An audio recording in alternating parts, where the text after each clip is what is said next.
and ask him to come and greet us.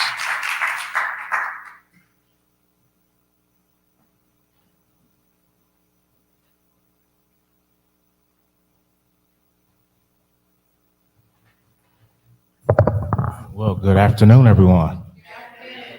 Thank you all for having me to take this off if I could. Not as tall as the pastor. But thank you for having me here today.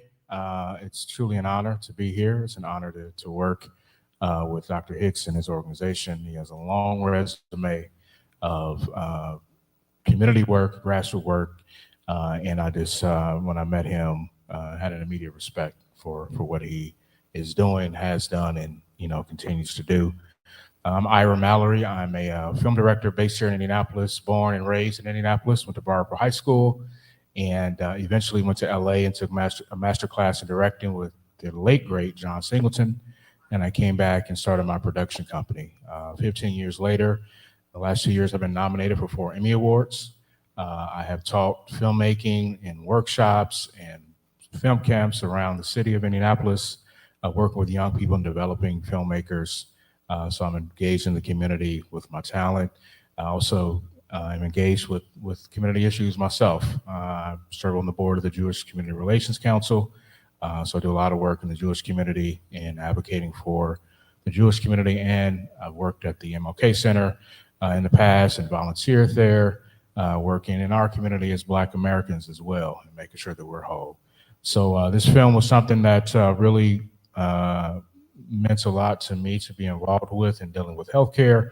I have a history of losing members to chronic disease, my brother to diabetes and kidney disease, and then most importantly, the most important event ever in my life was losing my mother to breast cancer. So these are things that are always going to be dear to me in terms of how we're taking care of our community and health.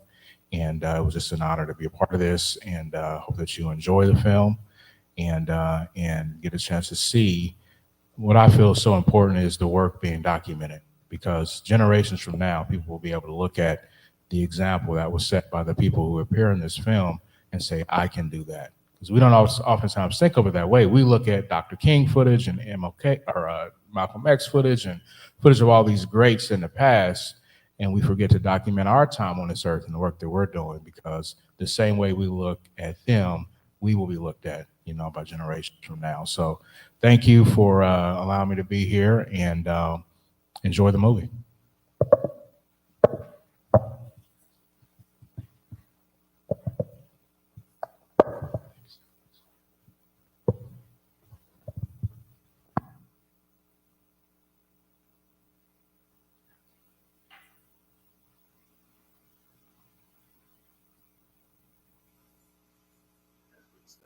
It's primarily because not only are people concerned, but we're taking calls, with the exception of Frank Vervan, from other congressional offices that are non-responsive. And they're non-responsive for many reasons. They're non-responsive because they are in absolute agreement with the tyranny that is taking place. They're in absolute agreement with the oligarchs taking over your and my taxpayer dollars. They're in absolute agreement with trying to cut Medicaid funding that's coming to Indianapolis, Indiana. The over $92 million for a start that will cripple our hospitals, that will cripple our communities, that will dismantle telehealth that is so critical, not only for our seniors, but for rural communities and urban centers. We're fighting this administratively, we're fighting this legislatively, procedurally, and we need to focus on the ground, and it starts with you, the heads of NGOs, faith leaders, and just citizens to help us in this fight. I'm feeling great. We had a great time today, and we had leaders from the Indianapolis community, leaders from the General Assembly, state representatives and state senators, as well as faith, ecumenical leadership from around the state that gathered for a very informative discussion. And we had an opportunity to show ourselves together and strong. The times in which we are living require us to be courageous in our leadership, but it also requires us to collaborate with one another and to ensure that whatever lines would divide us, we intentionally evaporate those lines, because the problems we're facing today, right now, we need to be together. We need to work together. Many hands makes light work. And I don't think there's anything light about what we're going through right now. But I do know that we have to come together and work with one another in order to ensure hope can be restored within our community. I'm Alicia Johnson, Superintendent, Indianapolis Public Schools. Public schools are so important because they are really the fabric of our community. So if you think about the foundations that our children need outside of the home, school is where they are going to, yes, be academically educated, but then to learn the skills of how do I get along with other people who may not be the same as me. You learn that in public school. How do I understand what it means to be a citizen and a part of a community or part of a country? You learn that in public school. How do I understand better the world around me and where I fit in it? You learn that in public school. Public schools are places where everyone is welcome to be, and so you get to appreciate the differences that people bring and how there's value in diversity. And that's the power of public schools. Quite simply, we have to win elections. And I would also say, it's not going to stop with public schools. It's going to go, you look at what Elon Musk is doing on the federal level, defunding critical public policy, public health, public safety initiatives. They're attempting to do the same thing here. The neoliberal takeover of public education is something that will not stop. Public education just happens to be the largest target right now, but it's going to your postal system. It's going to your public health. At the same time, they're attacking public education. They're attacking Medicaid and Medicare. It is a beast that will not stop until the rich in this state don't have to pay as much taxes as they're paying. Healthcare is pivotal in our community. If you don't have good healthcare, you don't have a vibrant community. And there are people out there that are trying to turn back healthcare here in the state of Indiana. Senate Bill 2 and other proposed legislation has become detrimental in regards to addressing healthcare disparities. So it's a big fight, but I really do believe that it is a Hoosier belief that we all deserve care. And so the challenge that we have ahead of us is, yes, some changing of hearts and minds, but it's actually mostly an organizing challenge. And how do we get those people to work together and build the power necessary to create this change? Today, it's important to talk to members of our faith community to really get a sense for what's important to members, in our faith community in terms of education, and then to also make sure that I was sharing from a policy perspective what we're doing at the State House, because it impacts all of us. It impacts all of our children, it impacts all of our communities. So make sure that we have a mutual understanding of what we can do to influence the education landscape here in Indiana. I mean, we know that when we have strong schools, we have strong communities. And as people of faith, we want to make sure that we have strong communities for today, for tomorrow, and for many generations to come. And it's incumbent upon us to make sure that we're laying that groundwork now to ensure that that can be our reality. For health and education, I think the faith community is all about equity. And we know, Americans, we all know that fair and equitable education and healthcare are core human values. Dare I say, innate values. And it doesn't seem to be coming from an ethical lens anymore. So I guess we in the faith community have to weigh in as a moral mandate. As my friend Matt Landry says, we have to find our prophetic voice because we've lost it. We have to start saying this is not okay, and we have to do something about it. I think that a key message I want people to take away is that it is so important for all of us to stay involved, stay informed, and to do our research and do our homework. We cannot let one headline, we cannot let one message, we cannot let one title of a bill be what we believe to be true. We need to really dig in, do our own research, because I'll tell you right now, what's happening with the Indiana General Assembly is that folks are trying to divide the Black and brown community by pitting charter schools against traditional public schools, while on one hand, they're saying, fight over here for these little scraps, these little pennies, when on the other hand, they're taking money and they're funneling it into private schools. And that's really where our focus needs to be. It's on taking our hard-earned taxpayer dollars and shoving it off to support private education. And so we've got to pay attention. We can't fall for the okie doke every single time. We cannot let them divide our community. We've got to remain strong. When I graduated from seminary, United Seminary in 1984, I intentionally went to Philadelphia to work for Congressman Bill Gray at Bright Hope Baptist Church. But as well, I had been accepted into this PhD program at Temple because while others take more linear routes, I'm always a person who takes a cyclical route. And I wanted to equip myself and do academic work in that which was my passion, which was the liberation of people. Even in seminary, I studied liberation theology. And when I look at the word, I see the word, and it always shows me how those that are oppressed or those that are down or those that are disenfranchised have greater enfranchisement and greater hope and even victory that comes through what we're reading in the word. And so, so for me, going initially to a school for Afrocentricity, I learned there's a difference between Afrocentricity and Africology.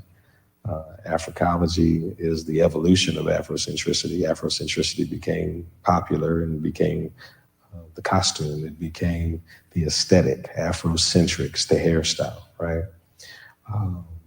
But there's a scholastic discipline. Afrocentricity has created an academic discipline that sees people of Africa not as the objects, but as the subjects. And so there's a different orientation. There's a discipline even that has been developed. And while Afrocentricity may be popularized and understood in a popular way, Africology is the greater thinking and the word that can be used to define that approach to to data, to history, to phenomenon that says that the African is primary, that the African and the African perspective is to be honored and respected, right? And in many instances discovered. But what I found is that there's an intrigue in the discovery, not just in learning of the past, but there's also some strength and power that comes from the further development of active Africology, which is the scholar activism that the Africological Institute was founded in order to do. So that down through the years, we take missions. Right? We take a mission in Ferguson.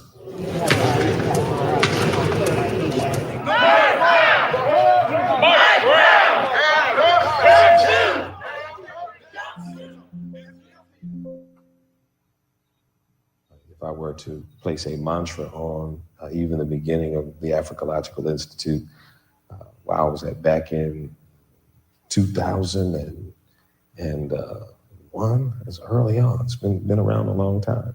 But whenever opportunities would emerge that allowed for me to, be a scholar activist for hire, these scholar activist missions that were taken for the good of our people and to bring about hope and to, sometimes very public things, but a lot of times some stealth things that some things we can document, some things we don't necessarily need to, but I'm able to see that a charge that I had, not just from somebody that commissioned me, but a charge I have from God, which is to bring about the liberation of those that are oppressed, just as Jesus did in Luke 4, when he preached his first sermon, right? He said, the Spirit of the Lord is upon me because he's anointed me to bring liberation to the oppressed, to bring sight to the to the blind, recovery of sight to the blind, right?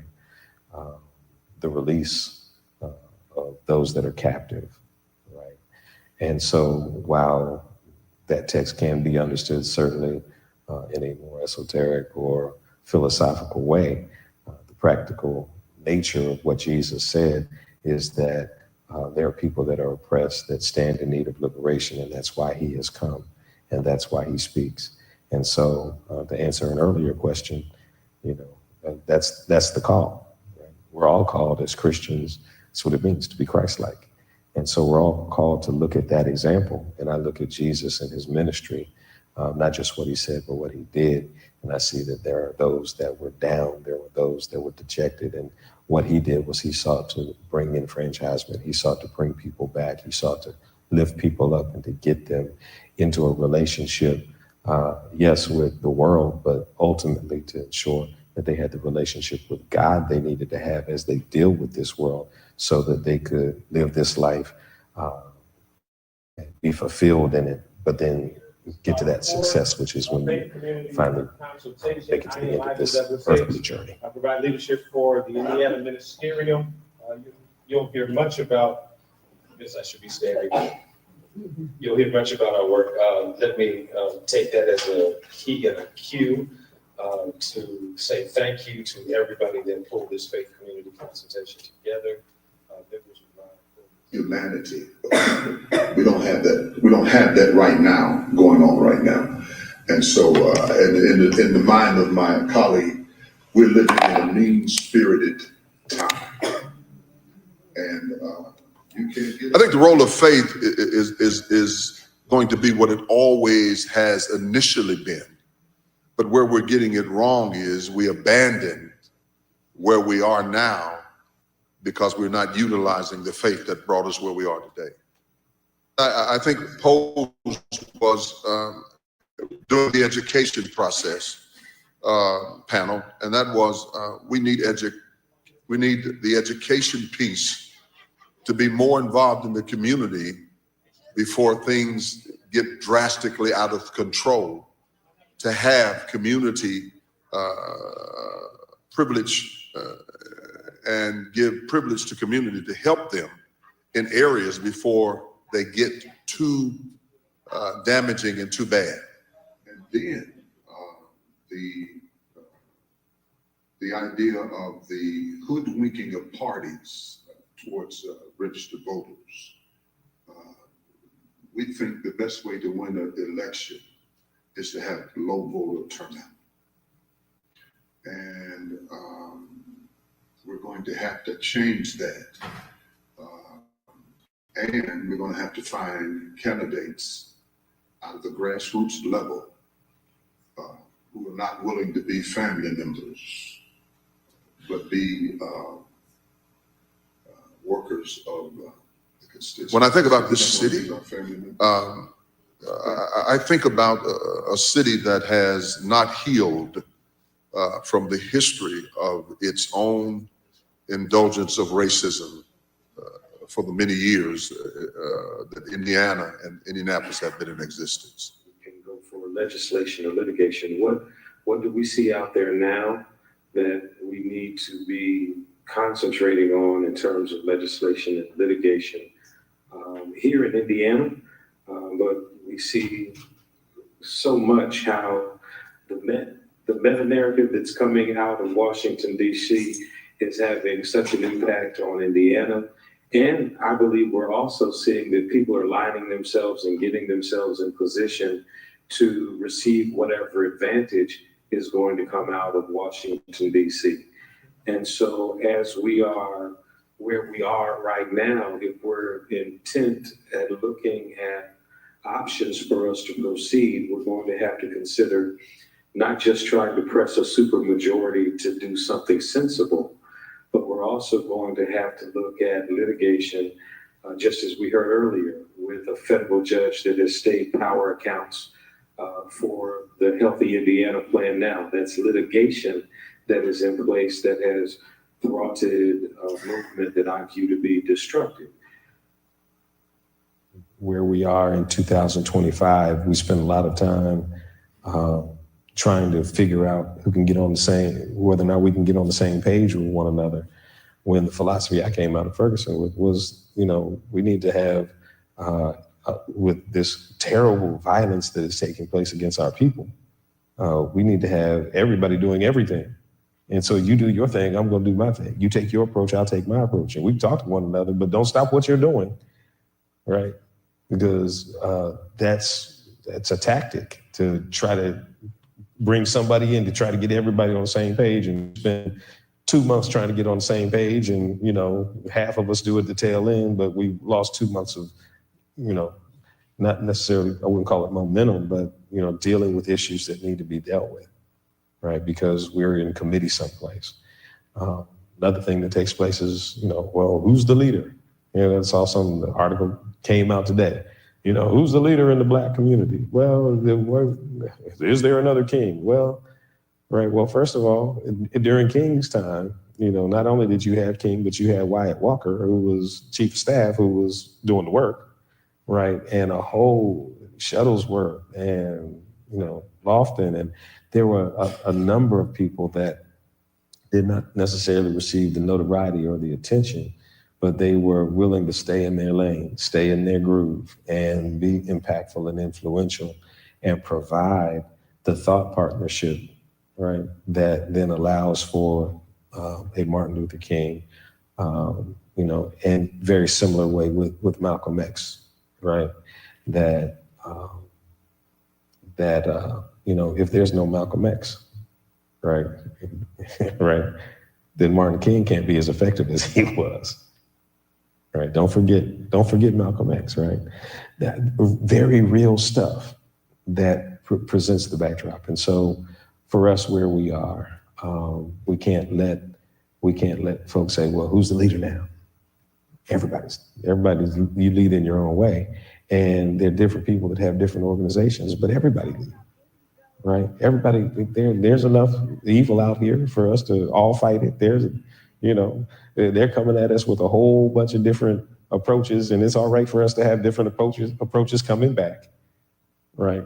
And then, even to dig down even more, that we cannot expect the oppressor to finance or to provide us strategy for our liberation. For healthcare, and so we have a group of individuals. My name is Gregory W. Porter, Gregory W. Porter, Porter, a member of the Indiana General Assembly and a senior vice president at Health and Hospital Corporation of Marion County. The primary message that we had today was to understand that there are going to be changes at the federal level and how we have to change the narrative. They have their playbook. They have their playbook that they've been working on for years. Unfortunately, what we do as policymakers and grassroots people, we at times react and we fight for a while, but they are always awake and they're sleeping, and while we're sleeping, and they're trying to make their program move forward in lieu of what we're doing. So we have to change the narrative. You have to change the narrative, because if they say one thing, if they say the word right size, well, what is the right size when it comes to Medicaid? So how do we make that narrative and stick with what we're saying? We say things and have a program or a thrust, and then 6-8 months, then we move to another point. And they stay with it, and they continue to talk about it more and more and more. So our goal for today was to say, okay, we're going to fight for their terminology of right size, and we're going to create our own right size for Hoosiers, which is the right size for all Hoosiers. Yeah, my primary message on the panel today was to talk about some of the challenges that we face in Indiana when it comes to access to healthcare, and to look at understanding some of the myths that are out there between who does and does not deserve healthcare, and really sort of recognize that everybody deserves healthcare, and how do we make sure that that is the case. So Indiana is proposing to add a requirement that people work 20 hours a week or otherwise volunteer in order to keep their coverage on Healthy Indiana plan or have an exemption. But what we know is that the vast majority of people already do that work or volunteering or have an exemption.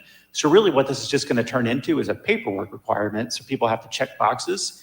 And that's just going to drive up the cost of running the program for the state and the taxpayers. Simply be kicked off in the stroke of the pen if this bill comes to pass. And then finally, it's subject all PIP members with some exceptions, but really those exceptions require paperwork, to new paperwork reporting requirements. So this is sometimes framed as a way to get people to work, but what we actually know is that so-called work requirements do not work. They drive up costs for running with the program and they kick people off. And they the myths are that people on the Medicaid expansion program are either lazy or undeserving of health care, or they're able-bodied, so they should be able to go get jobs and pay for health care. When the reality is, we know that folks often on the Medicaid expansion Healthy Indiana plan do face impairments and disabilities, and that folks that can work, do work, that are on that program. Again, I'm Adam Mueller. I'm the Executive Director of the Indiana Justice Project. We bring a legal lens to the advocacy work that we do. Well, I think it's really important to be here at this event because I think these can be complex issues, but that they affect everybody in our state and in our communities. And so we need to make sure that people have good information and the right information so they can go tell other folks in their communities what's at stake and what's at risk when it comes to these things. There are 5 things down at the State House that they allow you to do. You can send an email, you can send a phone call, you can testify, or you can go visit with and all the advocacy training, they'll run down all the standard things that you can do, right? But, I don't expect that that the things the oppressor wants us to do are going to be the impactful and effective things, which is why we do a faith community consultation, but it's also why we create an economic impact paper that says that in this environment, we need to understand the fiscal argument that says that Medicaid is important, and it's important to the development of the economy through the workforce, that it's a good thing for us to get as much federal money as we can to keep Hoosiers healthy, Indiana residents healthy, so that we can have a stronger community and a stronger society, right? That makes sense to me. And so we've created that, but it's a panoply, various different ways we're coming at a Medicaid problem from not just one perspective, but from many perspectives. Today we gathered across faith traditions, different parts of the state, and we joined in unity to talk about ways to support health, education, well-being, housing for people living in our state. I'm David Craig. I'm a professor of religious studies at IU Indianapolis, and I'm here speaking on my own behalf about research I've been doing with Dr. Hicks, Dr. Green. We wanted to bring people together to learn about how policy in our state affects people's lives in a very deep way. We wanted to bring a spotlight on lots of different organizations, faith communities who are working to support better policy. And we wanted to give people some tools so they could do the work to support the policies we all need. Well, the 3 themes we tried to lift up were health, education, and welfare, hearkening back to the old government agency that was called HEW back in the day. But that triad of health, education, and welfare, with housing central to that, really talks about the basic needs, the basic supports that we owe to each other as human beings. And we wanted to put a spotlight on that sense of humanity and that basic sense of commitment to one another as brothers and sisters. We gather together in a spirit of unity, celebrating all of the diversity that is in the room. We gather to do the work of ministry that we have been called to do in the spirit of Moses, who was a Levite and a lawmaker. One of the memorable lines for me is, these are issues not about who deserves and who doesn't deserve, These are Hoosier issues about making sure that everybody have the opportunities to have the health, education, housing, and faring well that we all need, and we all should be supporting each other. We have to figure out a way to say that there are still good people, there are still thoughtful people, there are still people with hope. And so, you know, in order for us to determine that we are going to move forward or even move out of where we are right now, prayer and work go hand in hand. Right, that I'm praying, and you know, I have great questions of God right now, right, right. I have questions of God, and so I pray, but I also listen. And so while I'm praying, at the same time, God gives us strength and power and strategy and gifts and abilities and talents to work. And so, yeah, I'm praying, but I'm also working, and you know, sometimes that work. For me and the Africological Institute is strategy work, is to use the gifts that God has given me to stay up 2 o'clock in the morning, or to craft a campaign, or to figure out a way to disrupt dysfunction, right? And so it is necessary, because if you have no opposition, then people will think that what they're doing is okay. I went back to look at, to try to put myself in the shoes of Dr. King, of what was on his mind and what was in his heart and how he navigated.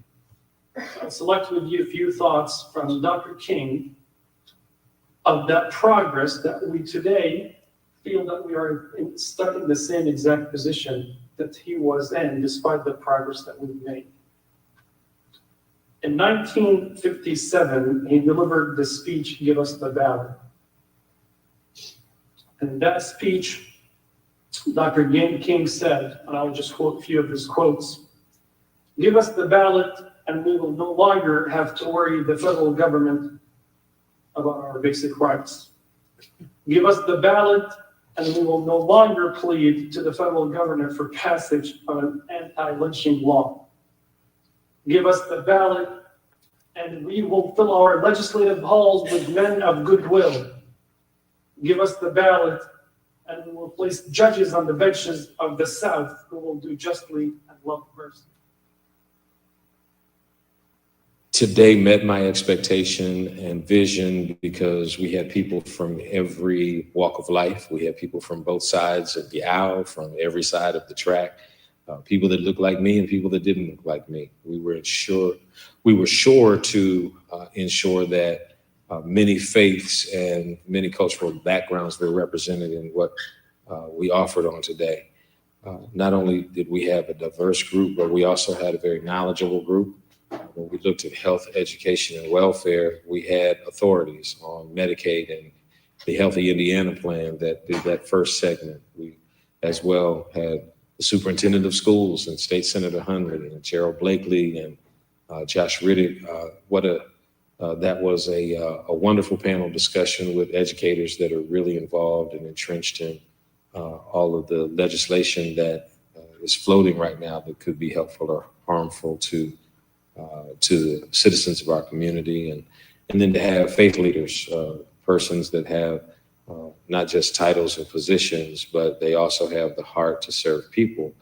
All of them were here to talk about the general welfare of our community. And so for them to come and to all be here and to all ensure that we were the recipient of their knowledge and their direction, that was a wonderful capstone to have our faith community to do that at the tail end of the final panel discussion.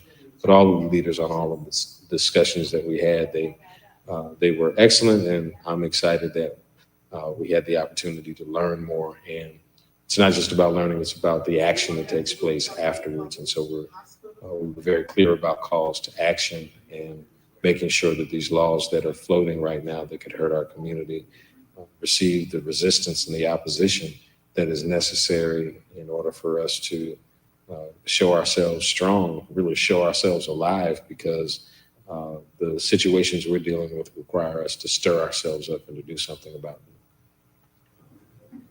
And all of these organizations were here to ensure that we are on the same page, we're getting the same information, but we're also receiving the same charge that says that when things are wrong, it's our obligation, even our responsibility, to make them right.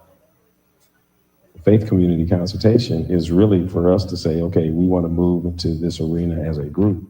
You know, we had done advocacy work before in other areas, but as we're doing this together, let's have this consultation. Let's pull people together from around the city that are looking specifically at the State House. Because while we said we want to work with children, we said that the only way that you know change is taking place is that a law changes.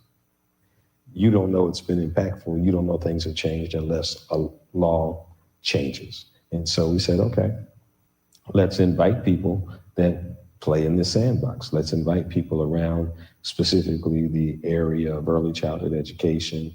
We formed the ministerium. We had our first faith community consultation at the United Way. We then identified kids, early childhood education as one of the first things that we would look at. But we're also going to have to look at litigation, just as we heard earlier, with a federal judge that has state power accounts for the Healthy Indiana Plan now. Africans don't do art just for art's sake. Africans do art for a lofty purpose, right? And so this is art. This is my craft. This is what God has placed me on this earth to do. And I'm not going to just do scholarship just for scholarship's sake. I'm going to do scholarship so that my people can be blessed, and so that hope can come, and so that those that are oppressed can be provided with some path toward liberation, and so that laws can change. And so we're involved in an action-oriented project, the Robert Wood Johnson Foundation, the interdisciplinary research leaders program of the Robert Wood Johnson Foundation was intentional about creating a program that dealt with health equity. And what we presented was, for me, scholar activism, to say that there are racial and structural barriers that are prohibiting Black and brown people from proportionate health outcomes. And so our questions are, what are those things? What are the structural barriers, right? And then what are the remediations? What are the solutions, right? How can we deal with the problems that we discover? The scholar activist says that we've identified problems as we've gone through the years, but what are the solutions to this? I'd rather see a sermon than hear one any day, right? I'd rather you to walk with me than just to point the way, right? And so this ministry becomes practical, right? You are at First Baptist Church, North Indianapolis, and you are in an area that stands in need of the great ministry we provide, right? So from the ministry right off MLK Corridor in the heart of Indianapolis, Indiana, we see how ministry is actively defined as meeting people's needs.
Fight on. In core streets where silence breaks, where broken hearts and systems ache, we gather faith from age and dawn, not just to collect data and move on, but to fight on.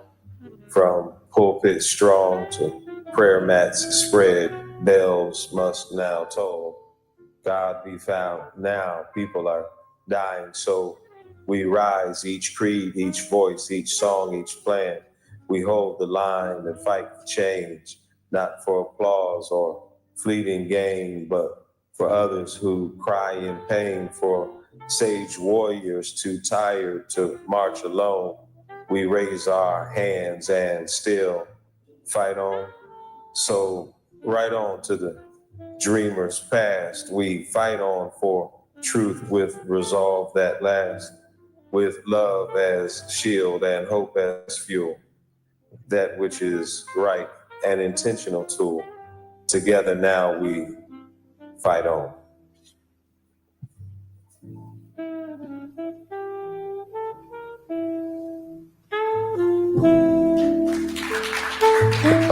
Ira Mallory, ladies and gentlemen. Film so beautiful, don't you agree?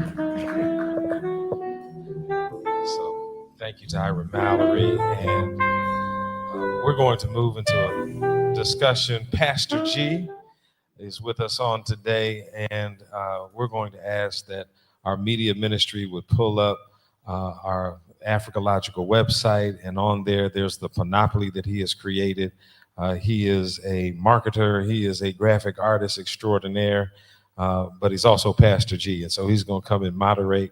We're going to be able to look at some of his artwork as well, even as he comes. But let's put our hands together. Thank Pastor G for being with us.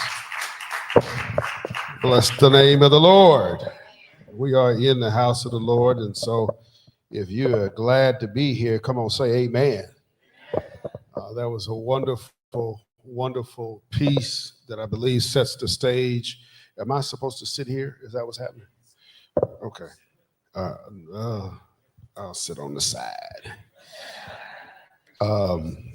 Nevertheless, I want to move as swiftly as possible so that we can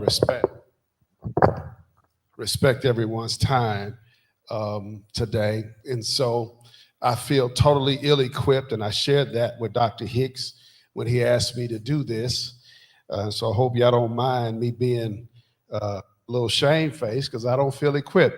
But then as I began to tell him why I didn't feel equipped, he said, that's why you equipped. Your reasons for feeling ill-equipped are because much of what we are discussing and what has been already articulated is this is very complicated, complex. This is not easy, and it also hits so many individuals in so many different ways. And so I appreciate this convening because this gives us, especially folk like me, an opportunity to hear from people who have a much more broader and deeper understanding of the complexities of these issues and can help translate the language into something that folk like me can understand. And so what I want to do now is to bring up the two individuals who will be basically doing the rest of the talking. I'm done. I'm just the MC. And so if you all don't mind, put your hands together for Dr. David Craig as he makes his way to the front, who will be helping us understand more about the research that has gone on. And in addition, we're going to ask for our attorney in the house, Adam Mueller, who will come up and we'll be discussing the amicus brief and how that is involved. Now, again, I'm done. All I'm going to do is pass the mic over, and I believe we're going to start with Dr. David Craig, and if you could give us a little more of an idea on the study as well as the panoply, and I'm sure we'll have some questions. If you have something that you want to ask, please write it down so that when we get to Q&A, we can answer any questions. Go ahead. Is this live? Push the button up. Okay, now we're good. Hello, everybody. Thank you for being here today. Before I get to talking about the research, I'm going to go a little personal first because sitting here in the sanctuary takes me back. about 7 years. And I reached out to Dr. Hicks. I actually passed by the place we had lunch more than 7 years ago on the way here and said, hey, I would wonder if you might be willing to talk to me about the Healthy Indiana Plan and Medicaid in Indiana. And he said, let's have breakfast. But more importantly, coming to First Baptist Church North Indianapolis and learning with and from people here has changed the course of my life. And maybe the easiest way, at least to communicate this, though maybe not emotionally easy to communicate this, is I had a conversation with Josh Riddick recently. He's the lead organizer of the Black Church Coalition. And he said to me, so have you ever experienced transcendence in a Black church? And I was like, okay. And I said, well, actually, I have twice. One was at Light of the World when I heard the harmonicist in Stevie Wonder's band play Amazing Grace, which was transcendent. But the other one was here at an altar call. And here I am visiting as a white man from the university. And we gathered, and Dr. Hicks asked us to hold hands with each other and look each other in the eye and say, I love you. I want you to survive and thrive. And it blew me away. To be loved, to be welcomed, to be included, and to imagine what kind of future could emerge from community connection. And just to be someone who has been able to learn with and from people here and at other congregations across the state and other organizations doing the work, it has been truly transformative.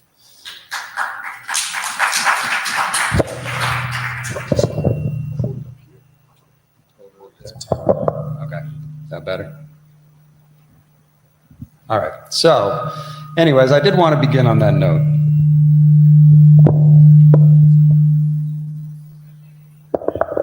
All right, I want to begin on that note because the research study that we're talking about is based on the idea of community valued research. This is a term that Dr. Hicks coined.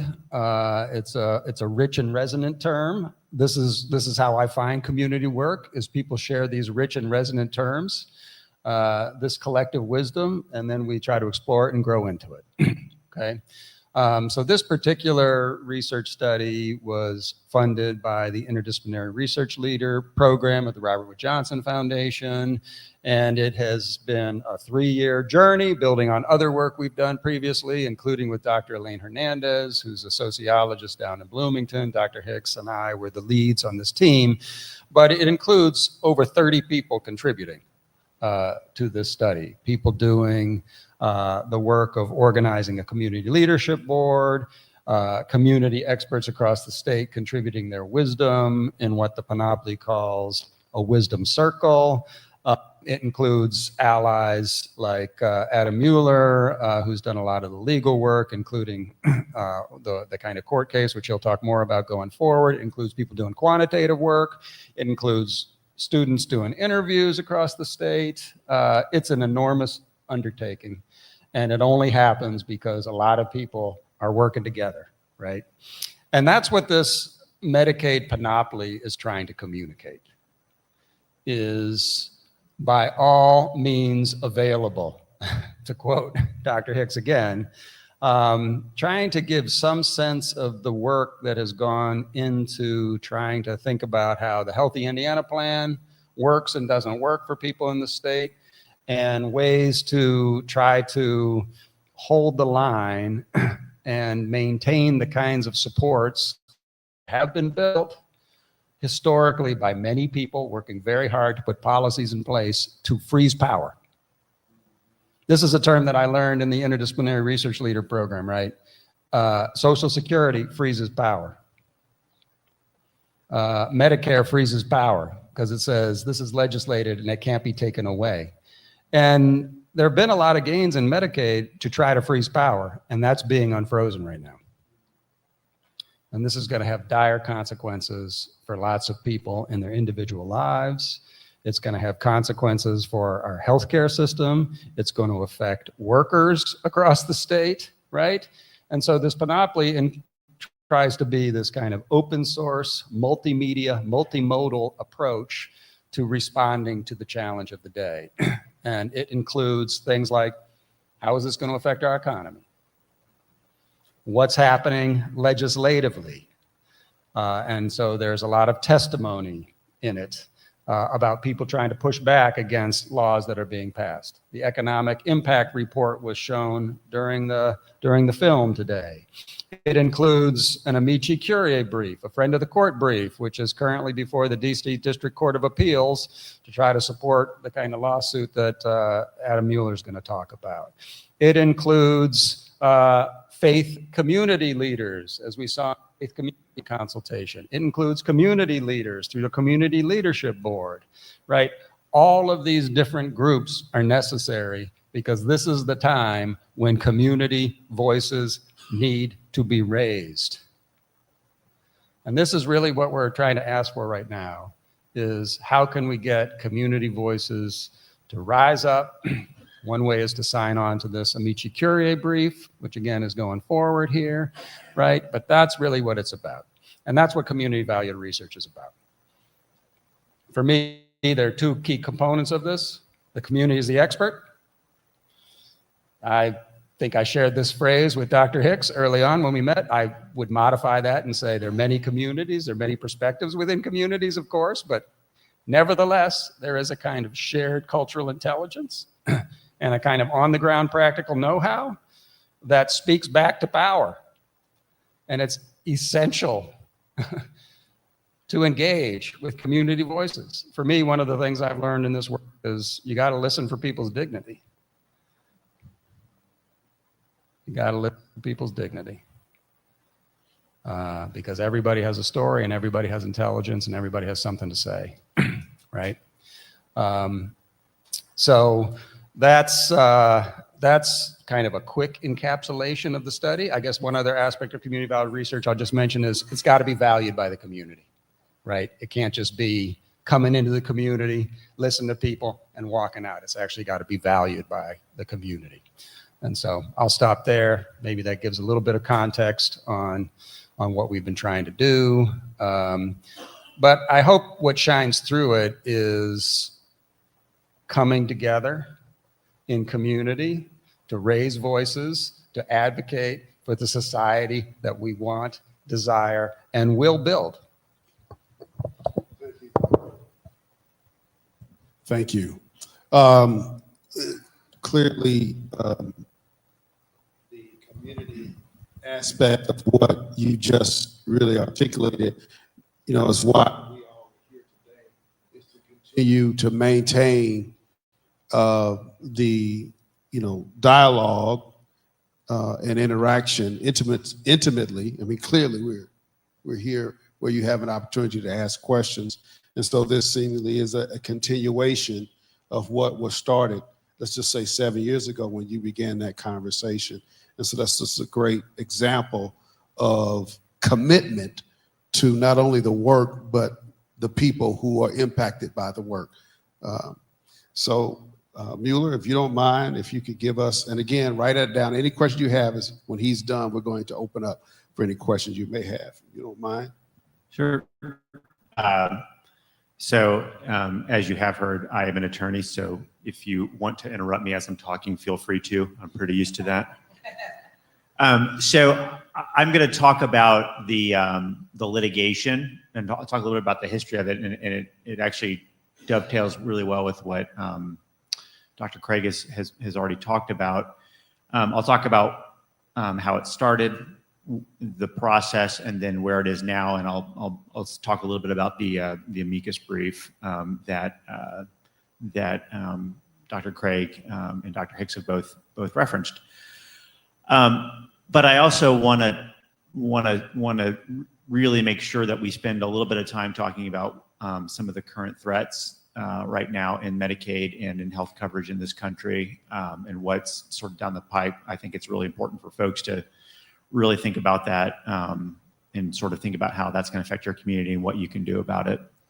So I started off as a legal aid attorney at Indiana Legal Services, and I remember the days before Medicaid expansion. I remember when people who had diabetes, had heart conditions, had arthritis, had all sorts of conditions that just didn't quite meet the definition of disability under Social Security. They didn't check every single little box quite right, and they would go for years without health care, years where those conditions would get worse, years where they couldn't afford medications.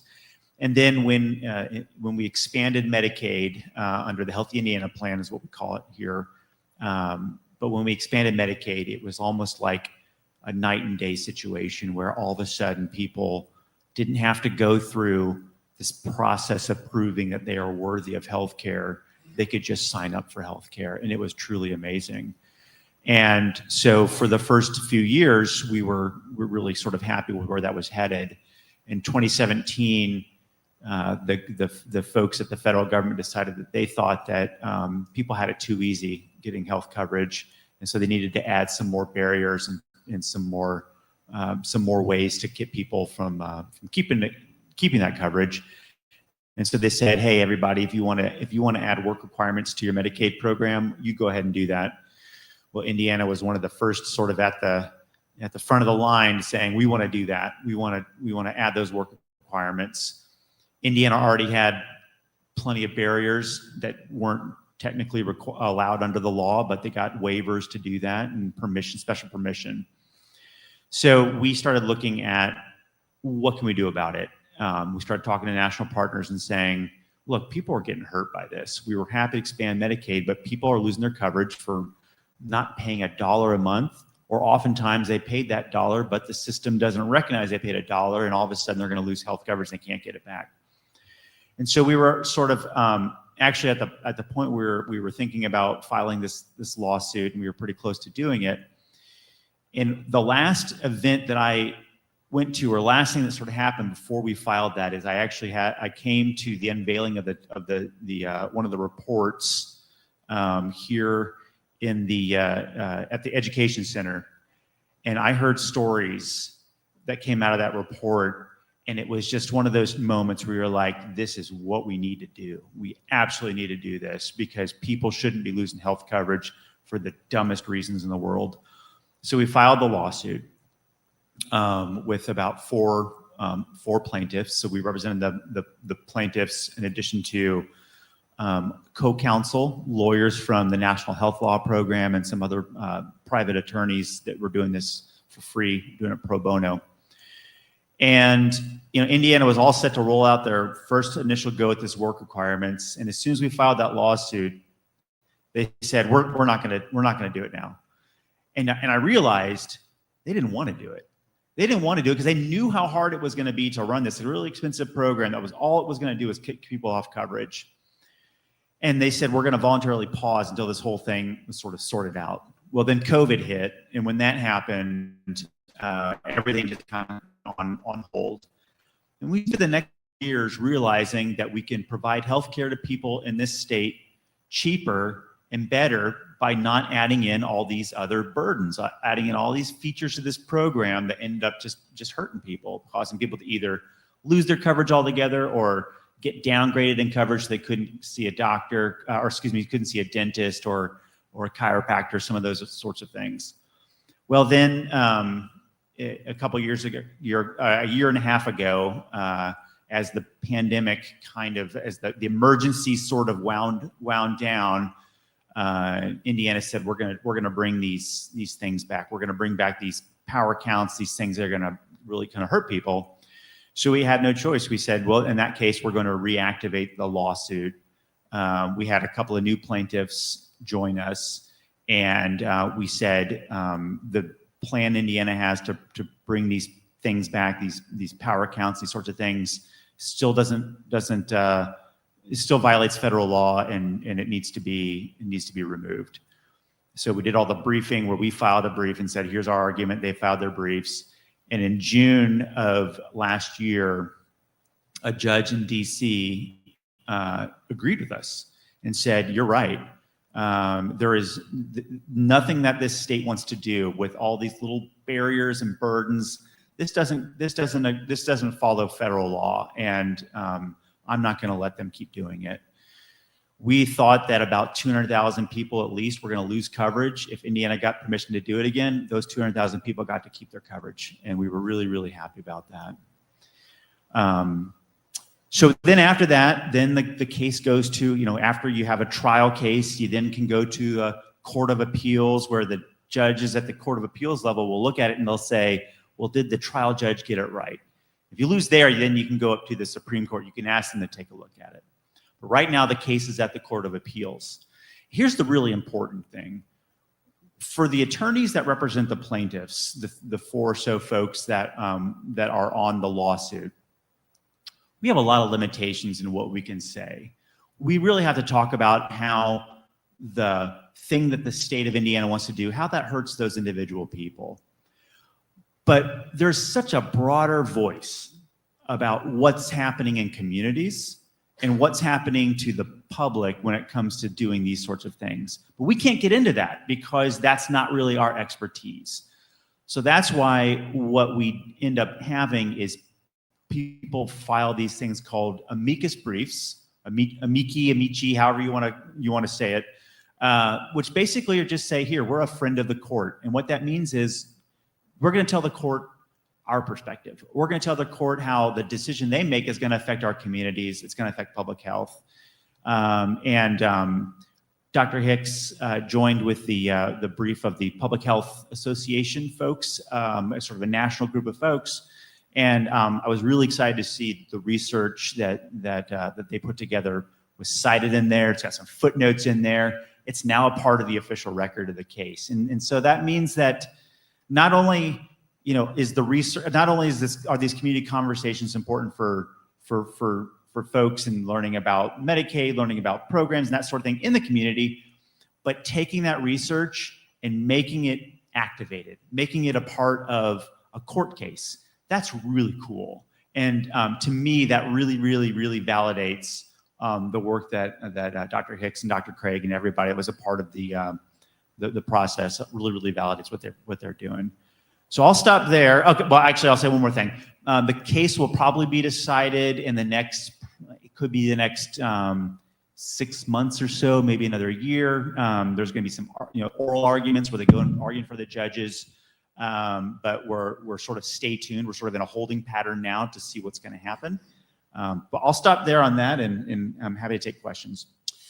Okay, great. Y'all put your hands together for these two who have brought such clarity, because I learned a whole lot in that just those few minutes right there. I learned a lot, taking my own notes. All right, does anyone have any questions that you would like to ask? If so, I would ask that you would raise your hand, identify yourself, and what you can do is, so that we don't have to keep running around, state the question. I'll restate the question so that everybody can hear, and then we'll answer from there. How about that? Okay, I'm gonna start right here, go here, and then go there. Yes, ma'am.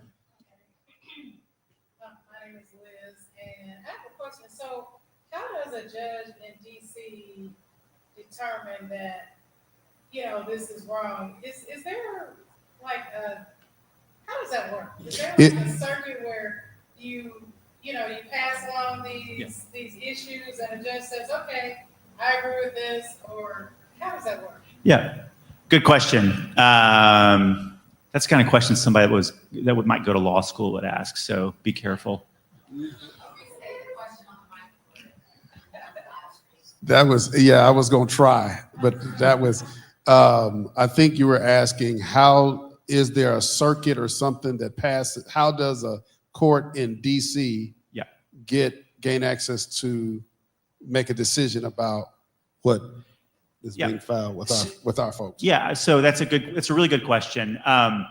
So when a lawsuit gets filed, there's the plaintiff and there's the defendant. And when you file a lawsuit against the defendant, you typically file it where their office is. So in this case, the lawsuit was filed not actually against Indiana. It was actually filed against the federal government because they're the ones that gave Indiana permission. So what we have said in our case is, you giving Indiana permission to do all these really bad things, that's where the law was broken. And so that's why we filed it in DC. All right. Okay, good point. You're good? And, yeah, go ahead and ask that other question. For plaintiffs versus class action? For plaintiffs versus class action. I think you are headed to law school at this point in time. Okay, so the argument we've made is that so sometimes you have to have a class it's a good idea to have a class action. We didn't need it in this case because essentially what we've said is the only way you can give the plaintiffs what they want, which is to fix this program, is by changing your decision, federal government, which means that you're changing the approval you gave to Indiana, and because of that, everybody that's on the program is affected. So we didn't have to file a class action. I'm not going to say I had the same question, because that's just not. All right. Yes, sir. I work for one of the largest CHCs in the state of Indiana. I have two questions, one for Dr. Craig and then the attorney. So, Dr. Craig, what we saw today seems like a culmination of 7 years of work. My question for you is, how do you evolve? Where do you go from here? Because obviously, when you started this, it was a different administration, and now the game has changed. So now this is politicized. So where do you go from here? Have you reached a point where it's over, or are you satisfied with what you've done, or are you going to, you and Dr. Hicks, are you going to evolve? All right, we're going to go with that question first. Hold on to the second one. Basically, as a lot of time has gone a lot of time has passed from the beginning of this. A lot of things have changed. Where do you go from here? Yeah, this is Martin Luther King Jr.'s question, right? Where do we go from here? And it was referenced by Dr. Hicks in the beautiful documentary by Ira Mallory, right? Where do we go from here? Well, it starts with asking, where are we right now? We are at a place right now where it's hard to find allies in power who can act legislatively. That's not to say we can't push back against bad laws, and that has to continue to happen. The courts are another avenue of trying to defend what is in place and improve on what we have, and certainly that is continuing as well. But for me, this is partly in line with the conversation the three of us had right before we sat down here, is it's turning to neighbors, it's turning to community, it's working through networks, it's raising voices to say, like what happened during that faith community consultation, which I think the film captures beautifully. It's hard in a film of talking heads to communicate sense of connection, but that's what the film does, is it communicates connection. And so for me, first of all, it communicates being in community. It shares that, we've got to share what we desire for our society. And we've got to organize for common purpose when we can.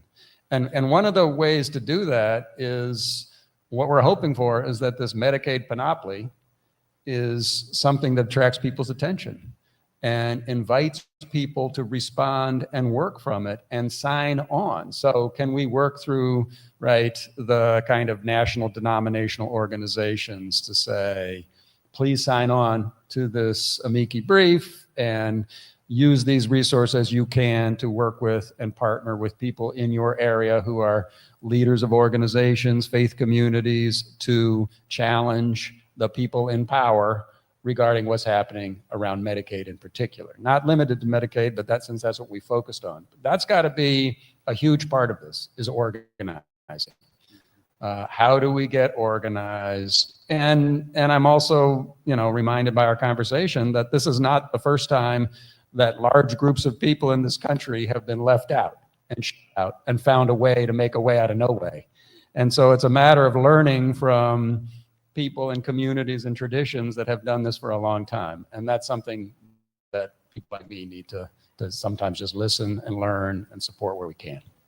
And I'm going to follow up real quick, and then I'm going to come to your second question for the attorney. Is that it often feels like a lot of times people don't start paying attention until things are at their front door. And I think this is a great opportunity for what you all are working on to say, you know, we realize that there are some people like that just it's over their head until it lands in their lap.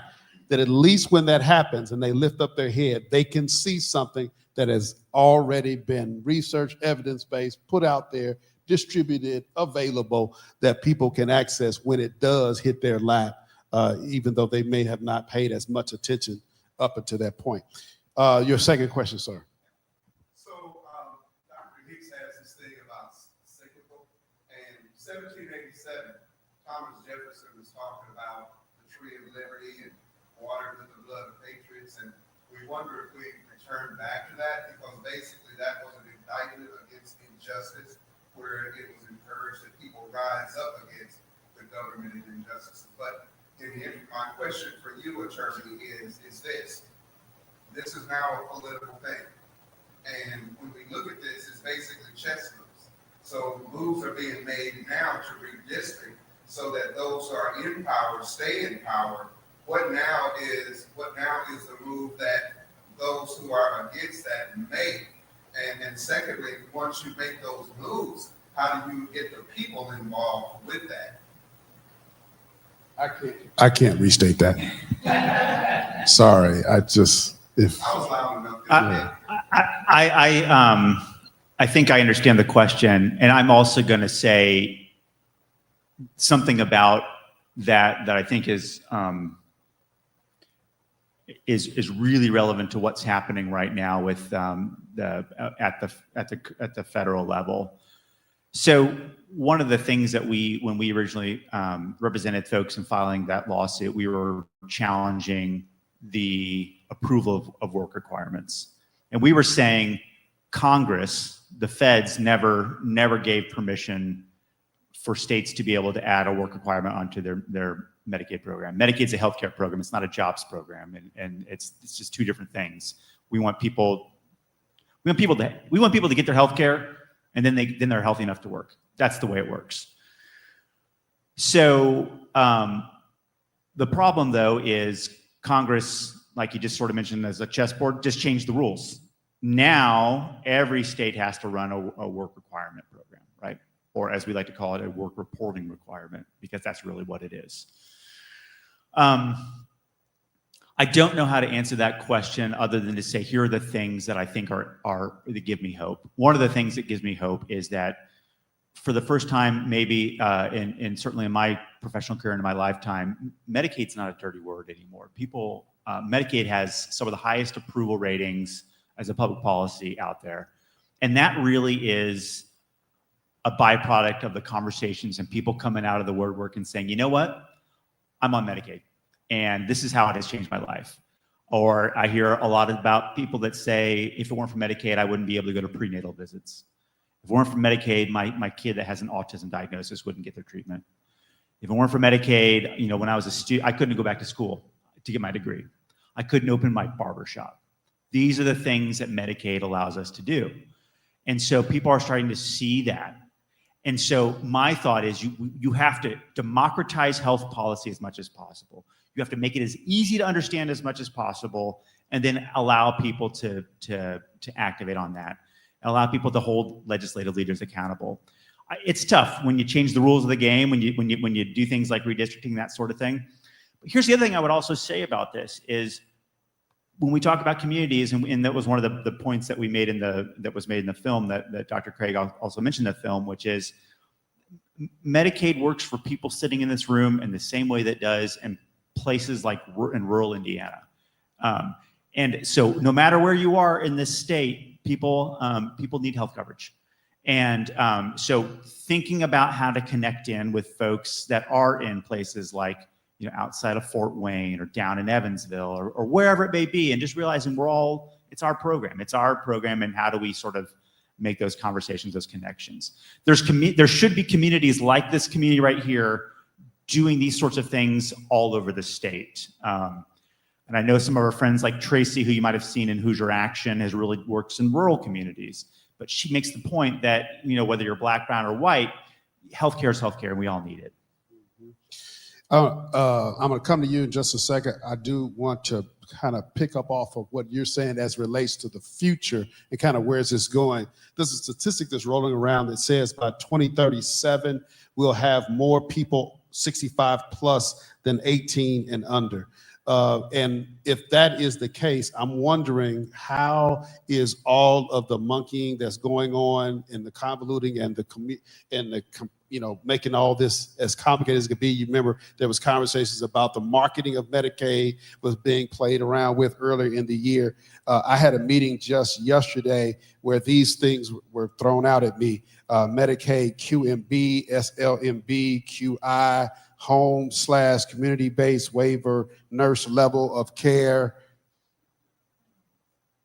So as with all this happening right now, do you get my drift? I have an answer to that, but I'd also like to hear what Dr. Craig says. This is what's interesting right now. Some of the arguments that were used are these arguments between who deserves and who doesn't deserve Medicaid. Well, a person that is 65 and older, well, they clearly deserve Medicaid. But here's the problem. If you take healthcare away from people who are not 65, they don't have a chance to be healthy. When they turn 65, they're going to be unhealthy. So you may have Medicaid at that point in time, but at that point in time, whatever chronic conditions they may have had have only gotten worse because they hadn't been treated. So I think that's maybe one answer I would give to that question. And why we need to have a more broader conversation about where this is and where it's headed, regardless of where you are. Okay. Yes, sir.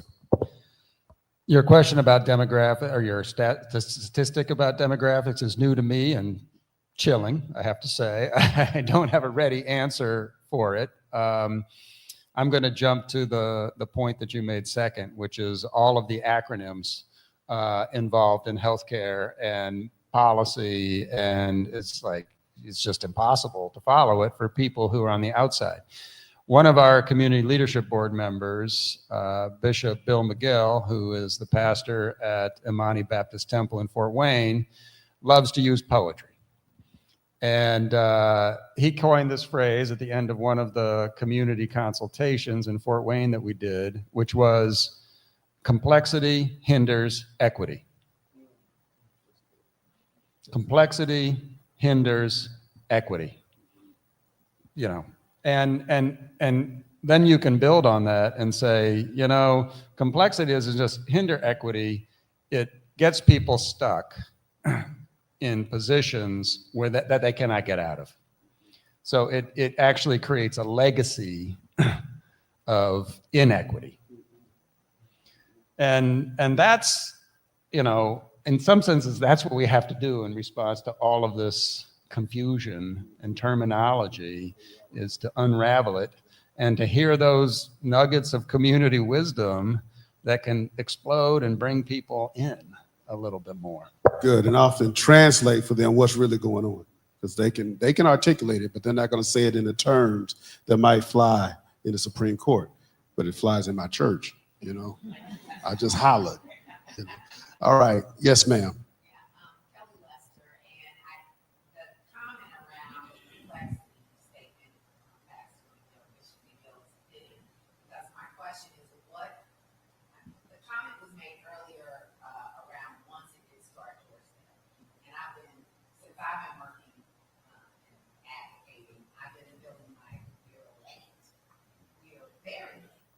So it's in our doorstep, and we have an example in our home of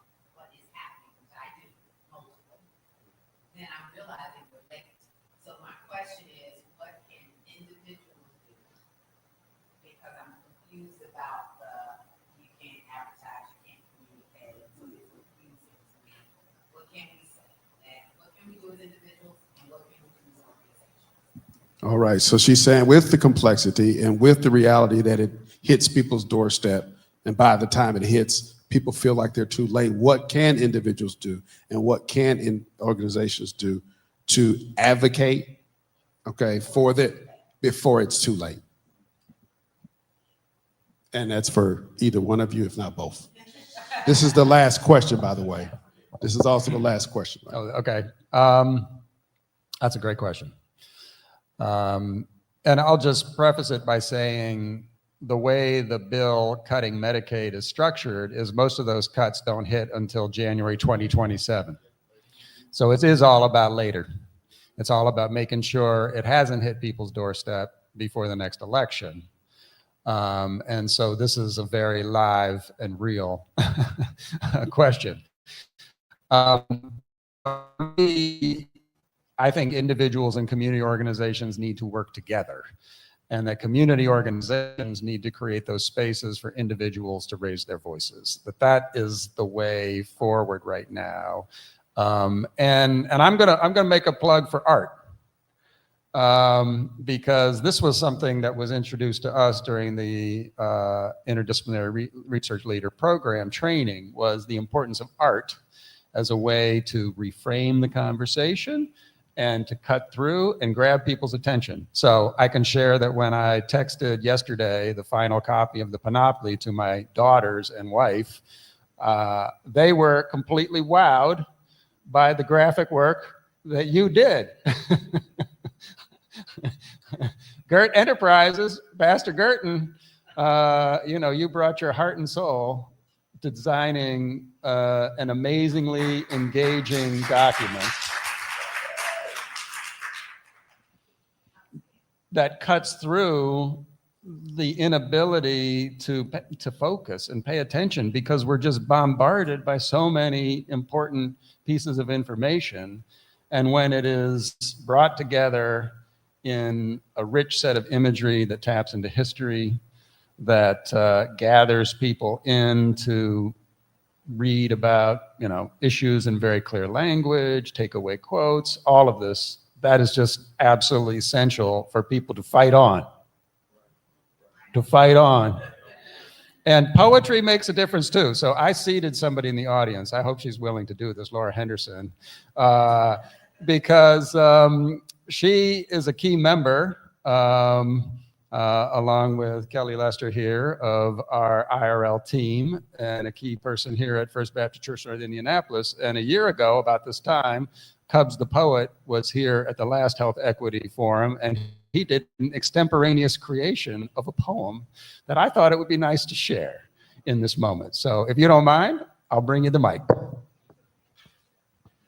Man, that's like on the spot. Yeah, come on up. Oh, I gotta even go up. Right behind your chair, is that good? Right in front, all right. Discover the soul. Medicine is only for the moment. Can we fix the soul given by God? Can we turn these illnesses into enlightenment? Listen to the next door opened, the heart, the stress. Listen to the story before you hear the cause. Listen to the effect, removing barriers safely. How come these picket fences make us fragments and defensive? Can we safely lean into the mystery of being who we are while trusting the aid, believing the joy, sharing the freedom? Inhale, exhale. The breath is poetry of the soul by Cubs the poet. All right. Thank you so much. Did you have a response? I have a couple of, I'm an attorney, so I'm not going to talk poetry. I will say though that so I don't know if you all know this, but in the United Kingdom, they call their program the National Health Service, and everybody loves it, and they write songs about it. So I think what we need to do is write songs about Medicaid. just this is the backbone, I think, of a civilized society, is that we take care of ourselves, we take care of each other. So, but here are the practicalities that I want to mention. In the next month or so, people that are on what's called the Affordable Care Act exchange, that's where you get you pay for your private insurance out of pocket, but you get a good tax subsidy to make it actually affordable to afford it. This is important for small business owners, like I said, like barbershop owners, caterers, people that don't work for a big employer and don't get insurance through there, but they make a little bit too much money for Medicaid. They're in for a rude awakening, because their quoted prices for next year are going to skyrocket. And that's because Congress has not, is going to let these premium tax credits, they're going to let it die. But here's the important thing. When somebody gets a bill and they say, my God, my health insurance just went up by this amount, let them know that it wasn't just some sort of freak of nature, but it was a policy choice made at the highest level. That you have to understand that these aren't things that just kind of happen, but that people are making policy choices. You have to connect that in. Second thing I'll say is, over the next year, what Dr. Craig mentioned is that 2027 is when we're going to see a lot of the big changes happen. But between now and then, all that design, all that implementation, all that sort of stuff has to happen. And there are public processes. One of them is called the Medicaid Advisory Committee. And I believe Rep. Porter is on that committee. But these are public processes where people should feel like they've got their ability to give input. And part of that is just saying, look, we need to make these processes as easy as possible for people to keep their health insurance. And here's my suggestion, and here's my neighbor's suggestion. So thinking about how to engage that process, I'm happy to keep working with y'all on that as well. But those would be my suggestions. Wonderful. Again, give a hand to the panel, Mueller and Dr. Craig. We thank you all for this time. Our time is up. I'm going to turn the microphone back over to Dr. Hicks. And again, we appreciate you all taking the time. Thank you. Attorney Adam Mueller, Dr. David Craig, and Pastor G, Reverend John Gurton. Everybody just shout thank you to them. Thank you for this discussion on today. We do want to encourage you to go to africalogical.com, africalogical.com. There's a sign-on. That's something we can all do right now, individually and specifically. We're looking to make sure that organizations here in the state of Indiana and around the country are signing up to support this Friend of the Court brief and our data, which amplifies community voice. And we are getting wonderful response. Even we have not really started a real phase, a hard phase yet. In the soft phase, the AME Zion Church, the entire denomination has signed on, and they'll have their bishop, their lead bishop is signed on. They'll have their churches, but we'll reach out through the faith community, and we're working to make sure that people that believe in good, people that believe and have some type of ethical understanding. We understand that what's taking place is evil. And so if evil is taking place, it's up to good people to do something. And so we want you to compel and have these conversations about signing on to say that as this policy is killing people, at least the community voice should be heard as we are going through this. And we don't have to go so far as to say that people are dying, and they are, right? And killing people is wrong, but maybe it's a softer pitch to say that as these things are taking place, the community voice needs to be heard. And so whenever you have somebody to sign on, and I don't know whether or not we're able to scroll down on this panoply a little bit, but as we're asking people to sign on, whenever somebody wants to sign on to something, they say, where's the data, right? And so this panoply that has been provided, everybody should have it by now. There's some QR codes around there. I'm sure it's been emailed. There's a final version out there. Once again, this artwork that we see here was done by Reverend John Gurton that allows us to attach to the prose, to the story, and to the poetry, the film by Ira Mallory. All of these are various different ways we are seeking to get the word out about Medicaid and during this time. This is a panoply, 15 things that we're sharing, open source. That means free to anybody that can have it, because we need people in all 50 states and anybody that would fight to look at what we're doing, come up with creative things other than that.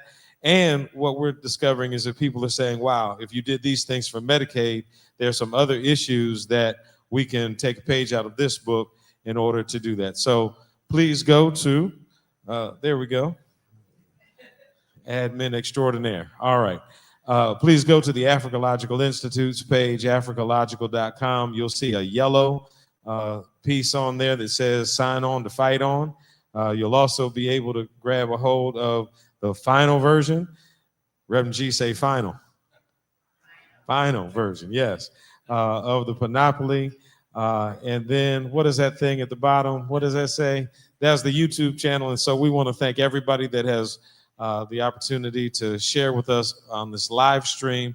And this will be available as content in perpetuity. And so wherever you are and whenever you find us, thank you for being with us on today. And we want to spend some time right now. I'm going to close us out with prayer. But make sure that you're asking these people questions, these authorities that are here. Let's spend a little bit of time saying hello and thanking them for the valuable work they have done.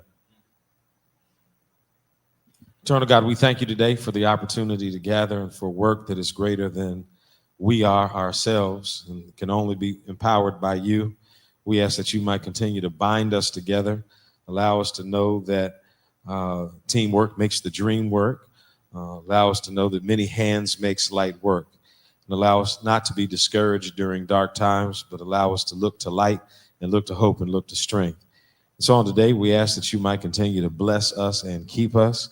And we thank you for the creativity and for the opportunity we have now to amplify community voices in the highest halls of justice. We also have the opportunity to be evangelists of causes and to speak with our neighbors and let people know that even when it seems like we ought despair, there's still hope that we can grab a hold of, because we understand that we are victorious. And so we thank you for victory that comes through you. We ask that you might continue to bless us. In the name of Jesus Christ, I pray. And those who agree may say, amen. Thank you all for being here. All right, now, everybody, before you go, make sure you hit the codes here. Go to africological.com, click on things, and send this to other people, whoever has an organization, and we're able to compel them and say, everybody ought to believe that community voices ought to be amplified. Everybody ought to believe that killing people is wrong. And so let's find organizations and individuals to support what we're doing. Thank you.